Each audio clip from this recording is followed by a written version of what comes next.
Vatsy mpitahina. Vatsy mpitahina ho anao anio. Zany hitantsika amin'ny filazany tsara izay ny soratan'ny Marika 10 andininy 7 hovakina amin'ny anaran'i Jesosy tompony teny. Ary Jesosy nijanona dia nanao hoe atsoa ilay jamba, ary ny olona niantso azy ka nanao taminy hoe matoki, mitsangana miantso anao izy. Amen.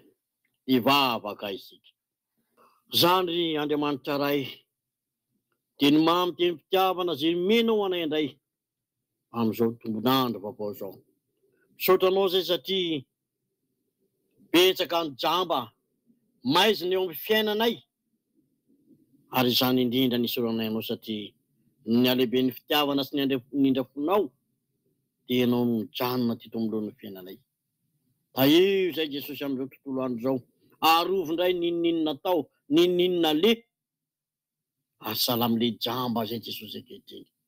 Betsaka ny adiny, betsaka ny zavatra miseho, betsaka ny olana mandifitra ny fiainanay, mandifitra ny temposo ny tem-panahinay, majamba ny fananay ka tsy ahitana ny voninahitra otsony, tsy ahitana ny tavana otsony. Fa ankehitriny Jesosy io mbola niteny ianao androany hoe matoki, mitsangana miantso anao izy. Ianao androany Jesosy, ianao ny miantso ny fanahinay, atoky anao, hitsangana eo aminao, ary indrindra afahana indray mamakivaky ny lalana sy ny asa aman-draharaha rehetra izay ho tanterahana amin'ity tontolo andro. Atolotra anao ny niaja, atolotra anao ny dera, ny voninahitra mandrakizay. Misaotra Jesosy malala ho. Amen.